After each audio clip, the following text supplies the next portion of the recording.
चंपावत में बाढ़ के हालात को देखते हुए उत्तराखंड के मुख्यमंत्री पुष्कर सिंह धामी ने आज चंपावत के टनकपुर बनबसा क्षेत्र के बाढ़ प्रभावित क्षेत्रों का स्थलीय और हवाई निरीक्षण किया।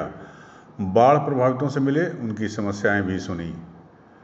आपको बता दें, सीएम धामी ने अपनी विधानसभा चंपावत के बाढ़ग्रस्त टनकपुर बनबसा इलाके का निरीक्षण कर अधिकारियों को अतिवृष्टि से और बाढ़ से हुए नुकसान का शीघ्रता से आकलन करके पीड़ितों को मुआवजा राशि वितरित करने के निर्देश जारी किए।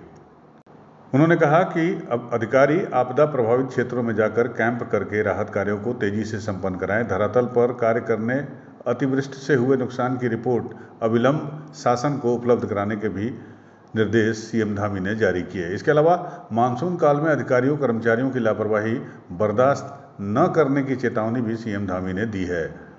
पूर्णगिरी आने वाले तीर्थयात्रियों की सुरक्षा का ध्यान रखते हुए दर्शन कराने शारदा नदी से हो रहे भू कटाव को रोकने के लिए भी सीएम धामी ने उचित कदम उठाने के निर्देश दिए।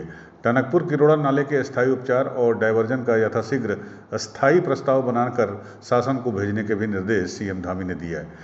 मुख्यमंत्री सीएम धामी ने कहा कि टनकपुर बनबसा में प्रस्तावित ड्रेनेज सिस्टम शीघ्र धरातल पर उतरेगा। सरकार और जिले के आला अधिकारी को मानसून काल में अतिवृष्टि के दौरान मौके पर जाकर मॉनिटरिंग करने के निर्देश दिए गए और मुख्यमंत्री धामी ने एनएचपीसी के अधिकारियों को ये भी निर्देश दिए कि अलर्ट जारी करने के बाद ही नदी में पानी छोड़ा जाए।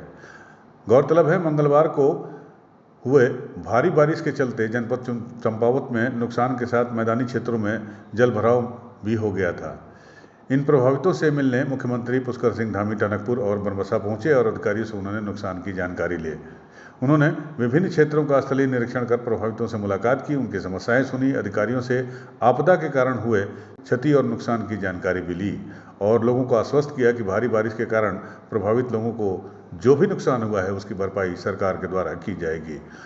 उन्होंने कुमायूं आयुक्त दीपक रावत और चंपावत जिलाधिकारी नवनीत पांडे को आवश्यक कार्रवाई के निर्देश देते हुए कहा कि तत्काल प्रभावितों को सहायता राशि वितरित करने के साथ ही रेस्टोरेशन के कार्य भी शीघ्रता से किए जाएं और समय समय पर किए जा रहे कार्यों की मॉनिटरिंग भी की जाए।